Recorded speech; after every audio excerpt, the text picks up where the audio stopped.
Welcome to Baby Jail Unlocked, the podcast where we peel back the layers of very common early childhood and education practices and ask, what's really going on here? I'm your host, Dr. Chloe Keegan, and today I'm joined by Amy Reyes, who's been serving in the early childhood space in Wyoming for many years and plays an important role in bridging gaps in the early years sector across the United States. Amy is an expert in early learning with specialisations in social emotional learning, outdoor learning, and early literacy. She has over 24 years of combined experience in child development and early childhood education, with expertise in leadership, strategic planning, inclusion models, and transformational change. Amy has spent her career as a Head Start director and also spends a good portion of her career as a kindergarten teacher. Amy holds degrees in elementary education with an endorsement in early childhood, outdoor learning, child development, and organisational leadership with a minor in law. She currently works as the State of Wyoming's Early Learning and Literacy Specialist within the Wyoming Department of Education. She is an early childhood speaker who firmly believes children learn best in outdoor learning settings where they're able to self-regulate through natural colours, shapes, sounds, and feelings. So as you can imagine, I am so excited to have a conversation with Amy, so let's get straight to it.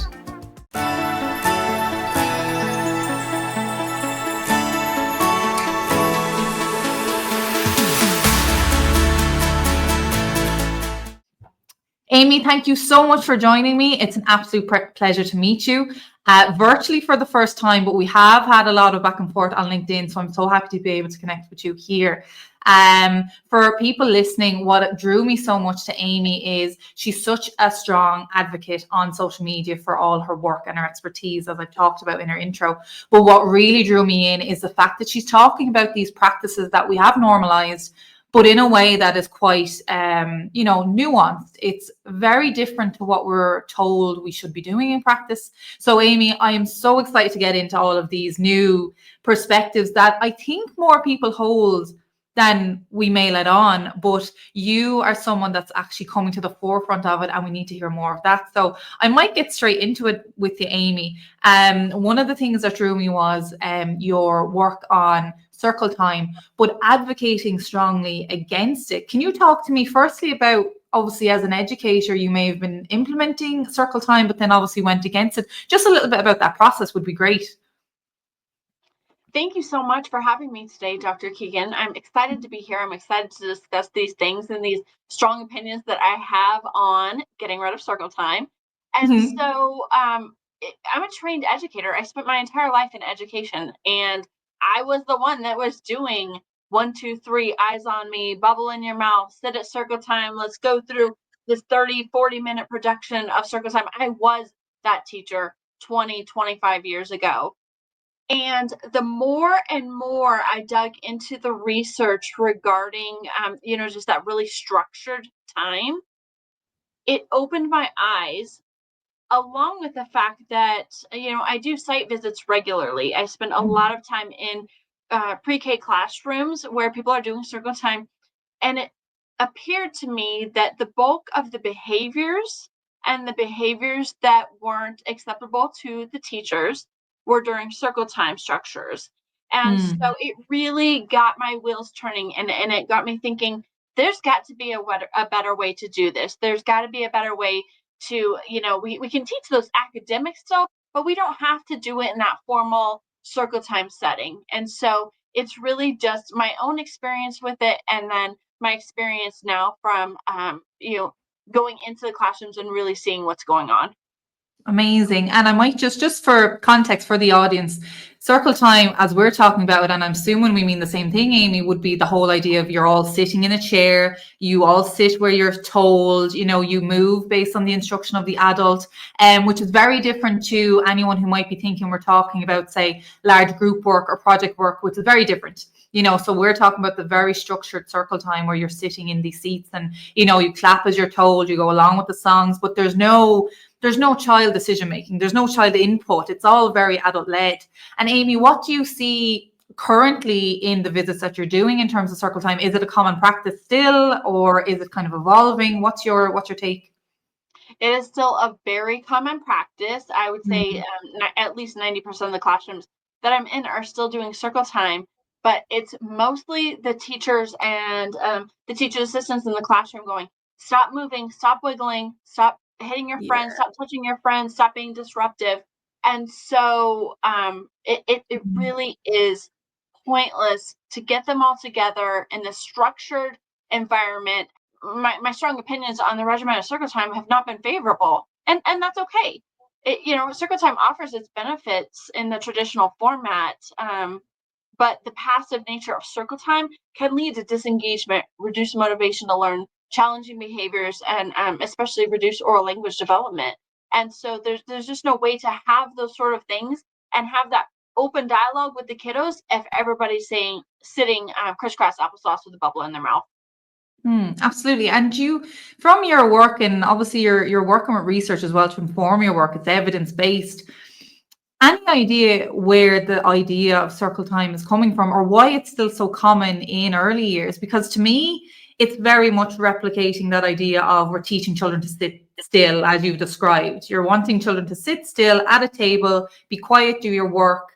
And it's not what I know early years to be, or early childhood to be. It's very active in movement, and you self-directed learning and all those wonderful things about early years. But like, do you think educators are still engaging in this practice?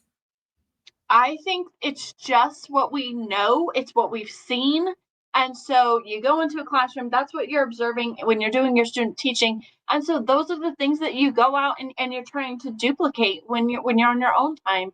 And so you know, there's there's so many classrooms that are still of the mindset of it's the way we've always done it. And Mhm. so it really takes that shake up to go, no, there's a different, better way to do it. And the kids can still pay attention. And we're learning these academic things that are necessary for pre kindergarten readiness, but you don't have to do it sitting on a rug while everybody's just focused on that one thing, not having any conversation whatsoever. It's just the teacher led instruction. And so there is a better way, but I think it's just because that's what people have always done and that's Mhm. what they see when they go into classrooms. I agree. And like, I would have come across this concept of like schoolification for early years. So you're basically schoolifying play, where you're making it that it's replicating maybe like primary, secondary, or say high school over in the USA, as in it's academic, but it's too academic for the age groups that we're working with. I mean, we're talking babies, toddlers, young children. So that schoolifying of play essentially is what's causing, as you would say, like the challenging behavior, because as we both know, the behavior isn't the issue, it's the environment that they're responding to. So if they're being told constantly, sit where you are, stay quiet, or sing when you're told, like performative, as you said, of course Hmm. you're going to have children that are like, I'm not ready to do that, I don't want to do that. And why should they have to? Now I wonder, Amy, is this a thing? Because in Ireland, I know specifically, in the early years, we're having this push for professionalization. So we're pushing for educators to be degree-led workforce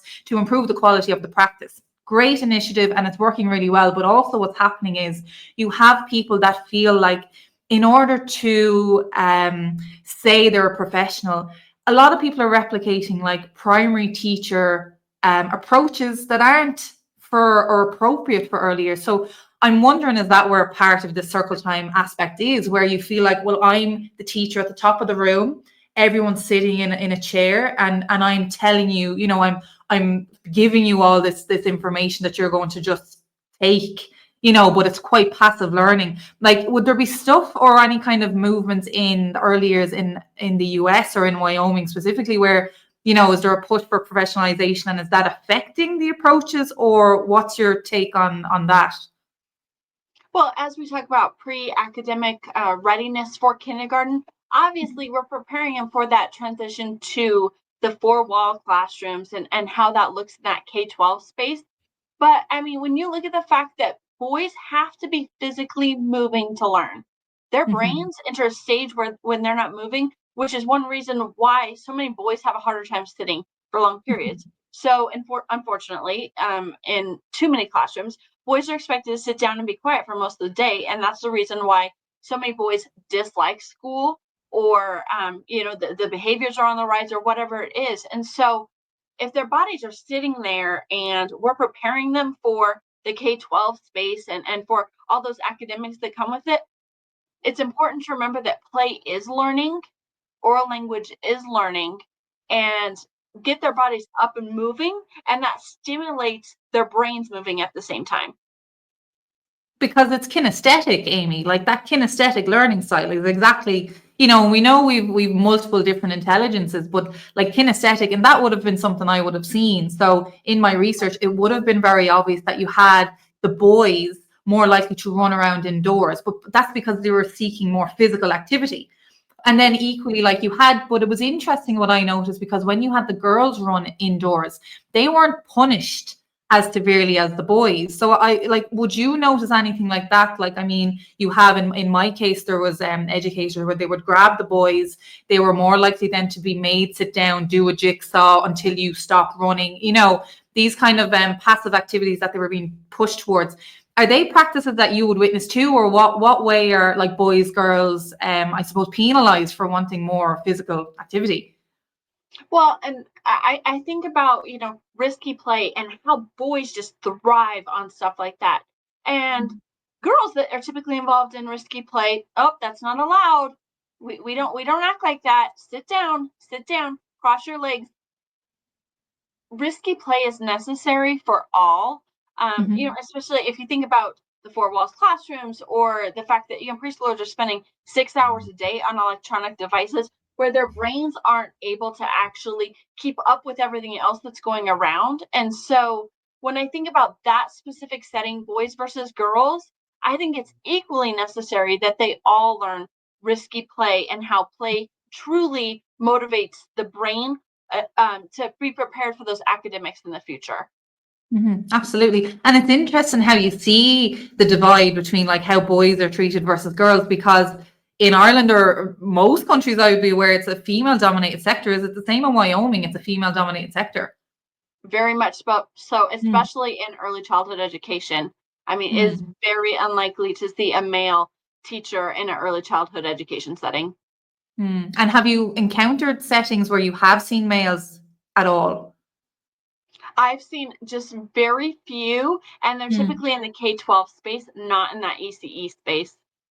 That's interesting, because it's the same here. It's almost like there's that stigma of having male educators with younger children. And I think that's part of the disconnect where, you have boys and girls missing out on that, that male role model, being able to advocate for, more physical activity, whether you're indoors or outdoors. I mean, just because you're indoors doesn't mean you can't have movement. So in terms of circle time, Amy, if you had educators listening today and they're very much like just possibly having their mind blown, I'm be on the defense of educators and say, like you said, maybe they've just never realized or considered that circle time isn't the best approach in general, regardless of the intention for it. So what kind of other things could educators do, instead of circle time, but in a way that they feel like they're meeting potential learning goals or objectives that are kind of beyond them or beyond their decision making? I was in a classroom not too long ago, and the teacher was doing the traditional circle time, and I said, can I show you something different? Let me just show you, because it was the very typical circle time where, everybody's just bouncing next to each other. One person's looking off this way, another way, so on and so forth. And I said, can I try something else? And they were doing a phonological awareness lesson, and they were learning about the letter B. And so they're in this classroom setting, and I said, instead of doing circle time, we're going to do hide and go seek in the classroom. It was a safe environment. It was within the walls of a traditional classroom, but I said, we're going to play hide and go seek instead, and we're going to do this lesson on B instead. And she's, very reluctantly looking at me, and I said, all right, everybody go hide. And then instead of counting, I did my lesson on the letter B. So it was B, B, ba, ba, ba. Started naming off things that started with B. So bear, book, brown, just going through all these things. And you know what? I had a fully captivated audience because they didn't want to be caught during hide and go seek. So I had far more of their attention during that time than I would have had during the production of circle time. They came back afterwards, after everybody was found or whatever, and I said, can you name words that start with B? And guess what? Everybody started naming all these words because I had their full attention during that time instead of doing the very structured regimen of circle time. And so that's a great example, Amy. I haven't heard that before. So I want to dig into that a little bit deeper. So for practice, it was you tell all the children to go hide. And is it while they're hiding, you're kind of walking around the classroom saying all these words that start with the letter B? And is it because they're hiding and potentially in that state of like active, Yes. awareness? Is that's what's taking in the information, not necessarily then like they're still listening to an adult, but in a way that they're more alert and more involved in the environment? Is that what that click was for them? That's exactly what that was. Active. Very good. Yep, they were fully engaged during that time. I had their full attention. So even if their eyes weren't on me, I had their full attention for that maybe 3-minute lesson on the letter B. And I had their full attention. Nobody was not listening for me to come find them. Because it makes sense, because whether you're yourself playing hide and go seek, you're very like alert to your surroundings, because your idea is I don't want to be found. So of course you're going to be hearing to what the adult says. Whereas comparing that to a child, a 3-year-old being forced to sit in a seat that they don't want to sit in, they are not even present while that's happening. Like, even if, as you said, if you do have the child looking away, you can also have the child that's looking directly at you, making full eye contact, but it's not registering. Because as you said, like they're not there presently because they don't want to be. That's a fabulous example, Amy. And then have you got any, from practitioners that you've worked with, have you got any out and out kind of resistance completely where, they just don't want to change because they're so rooted in what they've always done? To them, there's no issue with it. They don't see a problem with it. It's helpful in a way if you want that people management or crowd control per se. But I mean, have you found, like, what are your experience of just out and out resistance? Lots of resistance from teachers that have always done it that way, and parents too, because parents are typically more impressed by circle time than any other activity at preschool because they're just getting loaded in with all those academics. They watch the teacher take command of her class, feel a sense of comfort. There's a capable adult in control, and they feel their children are learning while they're spoon-fed that information from the teacher. But that's not particularly the case. And so, sadly, parents are rarely impressed by that self-directed playtime at preschool and see it almost as a waste of time to explore materials, create those open-ended questions, art that's open-ended, joys and struggles of dealing with peers. So what am I paying for? Why am I sending my child here? So the well-informed parent, however, sees, that self-directed play as the most crucial part of the program, the time when the youngest learners are there to solve problems, make choices, investigate deeply, socialize with friends. Those executive functioning skills are honed in on, whereas circle time accomplishes none of this. So yes, I've received plenty of pushback, and I get it. I completely understand. If I would have walked into a classroom 20 years ago where they weren't doing circle time, I probably would have questioned it myself. Yeah, so you can understand it's interesting. I never would have thought the parents' lens, but you've hit on something that I've drawn on in myself, my own work, is the idea of parents, whether knowingly or unknowingly, are positioning their child as a product. So, a product in terms of like, well, early years as a business, I'm putting my child as in a product. I expect a certain turnover back. I expect when I receive them back that they have these specific skills, the specific knowledge. And if they don't, it's a reflection on the educator or the quality of the service. And absolutely, I can imagine being a parent without having the, the knowledge or the education of actual educators thinking that way, because you're assuming they're going into a preschool. Well, that means that there are objectives they need to have or cover in order to then go into the next stage of education. And I'd imagine there's a lot of fear from parents if you're telling them, no, we don't do circle time, or children direct their own learning. I'd imagine if you're a parent that doesn't have your head in this space, it would be quite scary, because you don't want to be the parent where your child falls behind. You only want the best for them. You want them to succeed. So I can imagine being a parent, it can be quite daunting. So I'd imagine in your work then, Amy, you're not only educating educators, but you're also bringing parents along for the ride as well. Do you work directly with parents, or is it more just true educators? True educators, but making sure those educators are also passing the messaging on about why we're doing things a different way now than we were 20 years ago, or even, 10 years ago for that matter. Educating parents and saying, a 4-year-old's attention span is only about 15 minutes. So a typical circle time is 30 minutes, or they'll have, class meetings or whatever they want to call them. It's all the Mhm. same thing. And so it's better to do, if you're going to do a specific lesson, do it in these really short increments instead of this long production, and really captivating in on that attention span that's very typical for, say, a 4-year-old. And making it active. I mean, like, I know even if it was myself and you sitting at a conference, for us, even our attention span wanes. Now, while we've learned to try and sit and bring ourselves back, I mean, you're talking 2, 3, 4-year-old babies as well. I've seen toddler circle time, which kind of terrifying because there's a lot of expectation being put on the very young to be as if they're older, but they haven't got there yet, nor should they be expected to. And I think we're losing that little bit of view of like, well, children should be respected for who they are now, where they're at now, not constantly like bringing them to, well, you're not going to be respected or recognized or acknowledged until you develop into this next stage. And I think Mhm. that's a bigger thing for childhood anyway, but especially play. It gets me kind of fired up. I'm sure you'd be the same, but it's that value of play that we're losing. Like, we're losing that value of play in the early years. And the problem is we're feeling like we have to replace it with these academic outputs. I think it's a big systematic thing. I mean, you've parents, of course, feeding into it because they want to, have the best outcome for their children. But then you've educators feeling like, but I have to prove that I'm professional, because I mean, there is stigma that you're still a babysitter. If you work in early years, that's very much a stigma here in Ireland. Same. And you're fighting all these kind of judgments, and you're constantly trying to prove yourself with all this documentation or look what we've done. But we're losing the child, I think, in that space. Would you have thoughts on that as well, Amy? Like, is that the same in Wyoming? Would it be something you encounter as well?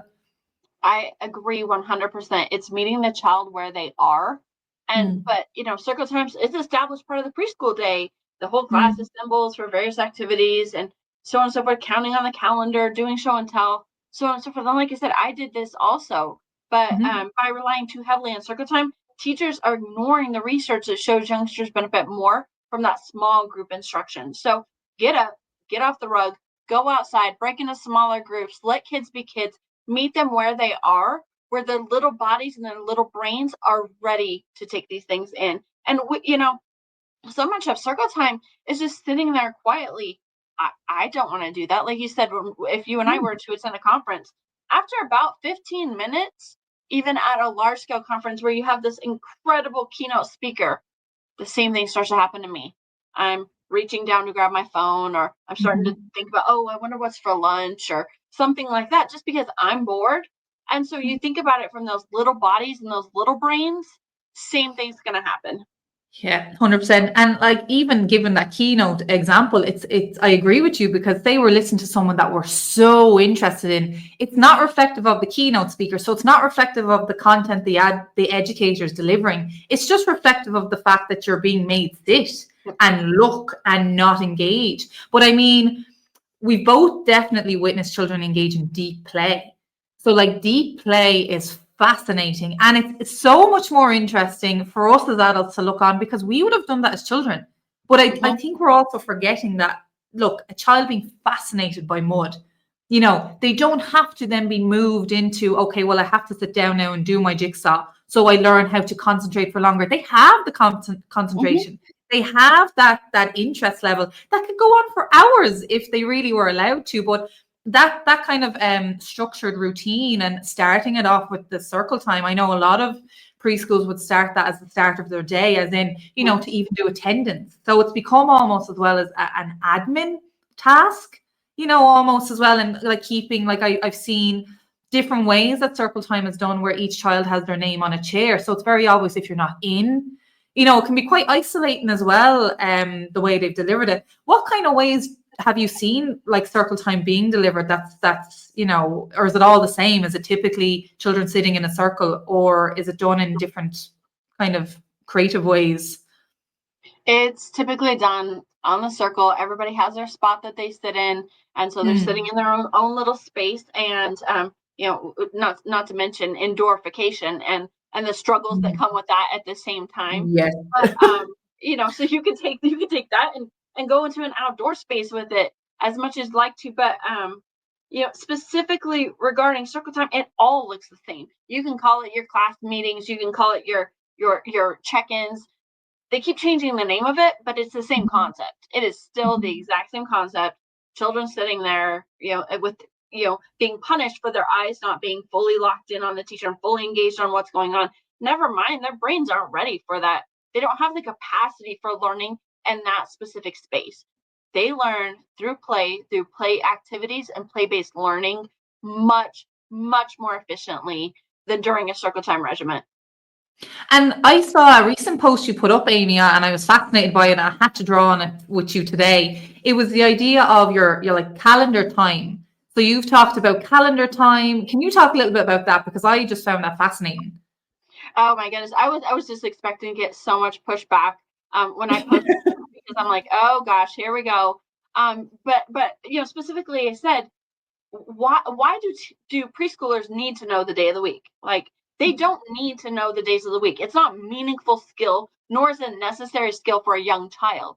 So it's time to accept that those cute little days of the week songs are not a good use of a child's time. No matter how much you sing the song, point to the days, it takes life experience to really understand the days of the week. So sitting there, just going through the days of the week, that process can't be rushed. And so in order for them to fully understand the days of the week, it takes time, it takes experience, and there are far more necessary and permanent skills waiting for children to learn through their play instead of the days of the week. So yes, I was picking on the days of the week because I know that's something that teachers are typically doing. Oh, what is today? And we sing our little silly song and everything else like that. But I just don't see how that's pertinent or relevant information for a preschooler. And I do love that view because like you can, as you've drawn on, you can learn your days through your rhythm. So I mean, I've seen where children are engaged in kind of, there might be a specific activity they do on a certain day. So maybe say, for example, you have Messy Friday. So there's loads of messy activities, but they will have through their rhythm of the week know that, well, today is Messy Friday. They don't need to be told it's Friday, nor do they need to sit down for 15, 20 minutes, learn this new song. Same with the months of the year. Like again, they'll naturally see the change in the seasons in their environment, whether they're in preschool or at home or anywhere else. So it's realizing that it's not just like funneling out this knowledge. It's realizing that you have this, as I call it, it's a self rhythm. So your rhythm will always follow that and then eventually learn that knowledge quite quickly. And then I wanted to ask then, Amy, with the calendar time and the circle time, what would your ideal setup be? So I'm talking about routine, or like what would be your what you'd recommend to educators if you could say to them a magic wand, like what is the ideal to avoid this kind of pitfall of structured circle time?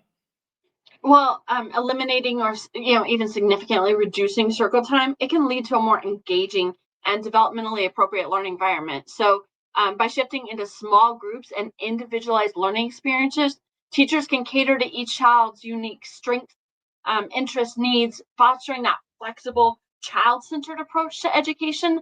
So that differentiated learning, where the small groups allow for more targeted instruction and catering to those diverse learning styles and needs so that everybody's not lumped into the same category. And then we're doing child-led activities. So this provides the opportunity for children to lead their own learning through exploration, experimentation, and collaboration. Amazing. And I have to touch on it, Amy, as well. Outdoors. So you've mentioned that indoor, how did you pronounce it? Indoorization, is it? I say indoorification. It's just where kids are spending too much Indoorization. time inside. Absolutely. Can you talk a bit more about that? Because what I would have talked about is how we have the indoors is saturating the outdoors, as in we're bringing out the library, we're bringing out circle time. But what's happening is we're making outdoors like indoors. But why do we need to do that? Because we already have indoors. Outdoors has its own benefits. So, like, I'd be interested to hear more about that because that's the first time I've heard that term kind of in, making things more indoorsy. Well, and as I continue to go into classrooms, I was just seeing children that aren't self-regulated. They're not able to self-regulate. And so that's where a lot of the behaviors are coming from now. Whether it be the meltdowns or the tantrums or whatever it may be, it's from children that aren't able to self-regulate. And so I created an initiative called Get Wild Wyoming, where children are spending now more time outdoors doing the things that they would do in their traditional classroom time. And so this has led to reduced stress, improved mood, vitamin D, immune system support, more physical activity. So we're preventing obesity by design.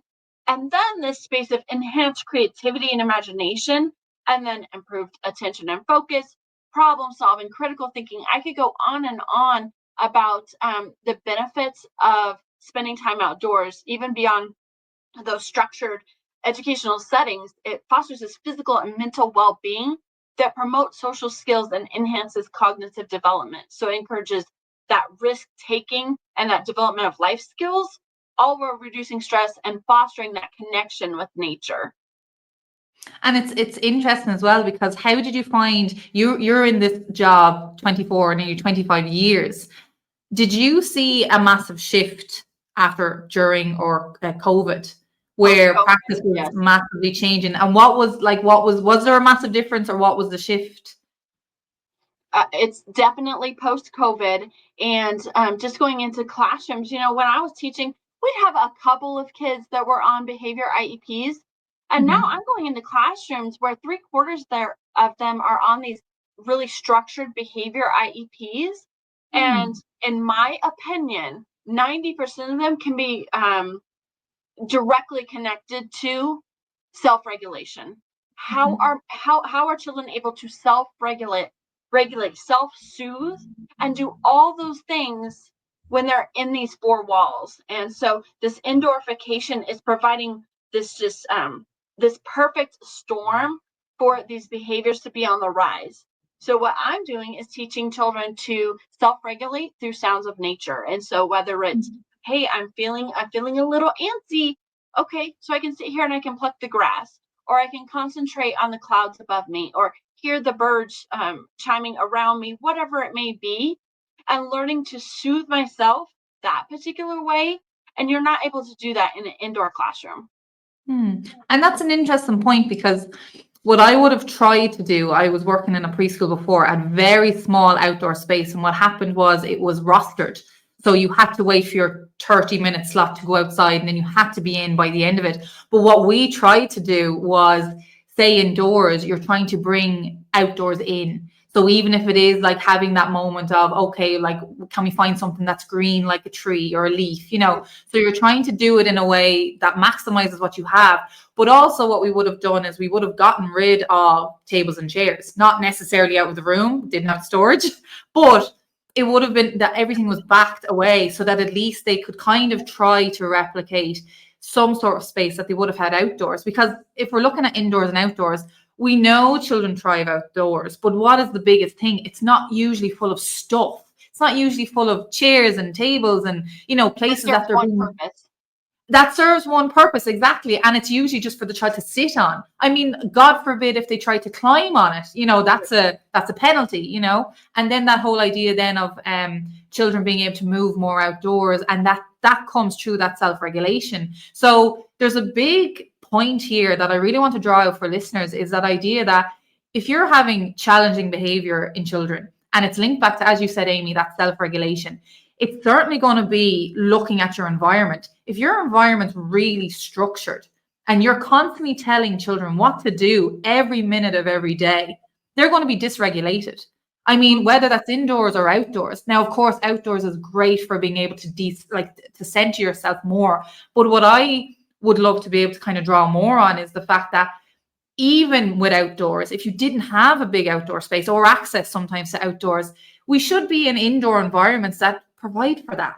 And I do think it's this filling rooms with stuff and shelves and toys, and it's another ification word, like toyification. Like, there are all these things that we're Yes. saturating the rooms with. And have you come across are you like informed at all, Amy, by any kind of curricula, or like kind of what is your values in education that you would constantly promote throughout all your work? Risk taking, Mhm. social skills, all of these things. Not to mention exercise, vitamin D, sleep, eyesight. I mean, nearsightedness is on Mm. the rise. Being indoors plays a part to do with that. When kids play in the dirt, they're tending to gardens, holes, mud pies, whatever it may be. Healthy bacteria that come come along with that.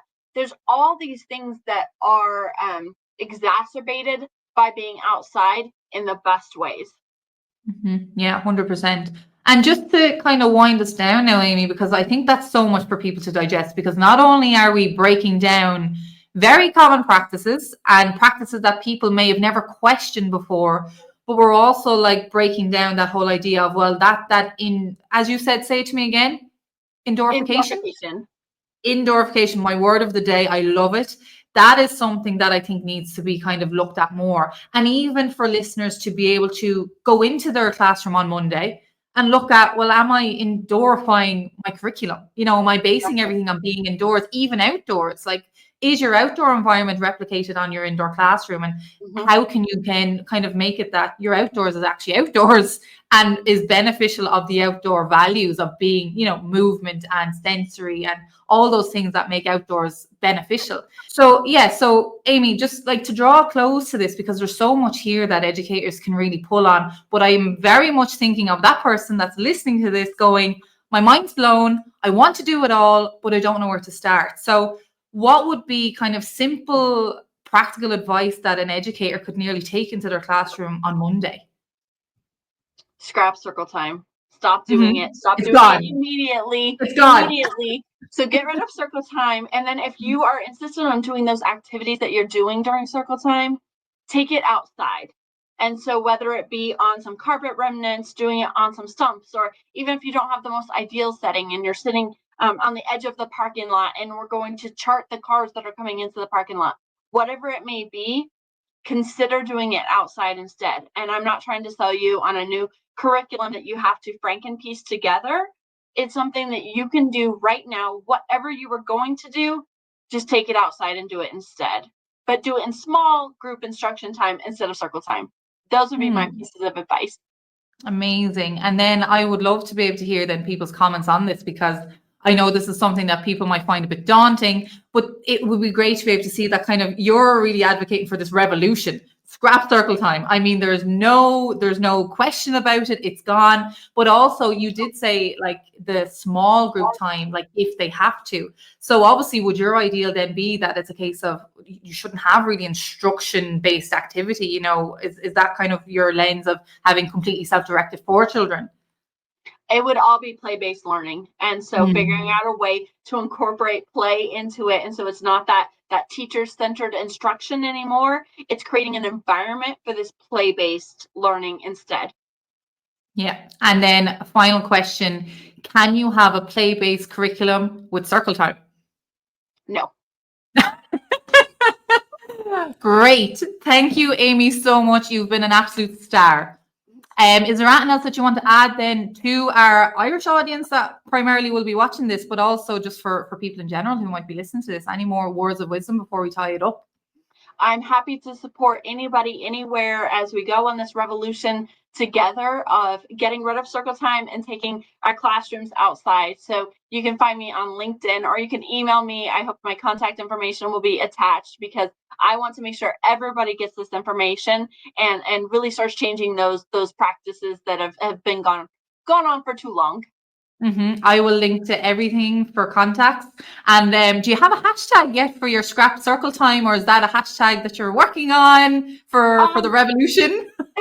I wish I had, hashtag scrap circle time in general, but you can do hashtag get wild YO, get wild WYO. That brings you to everything for Get Wild Wyoming, which is the outdoor learning initiative that I created. Amazing. I will link all of that for everybody. Amy, you've been an absolute star. Thank you for blowing our minds. And hopefully by Monday, no more circle time. I would love it. I would be over the moon happy.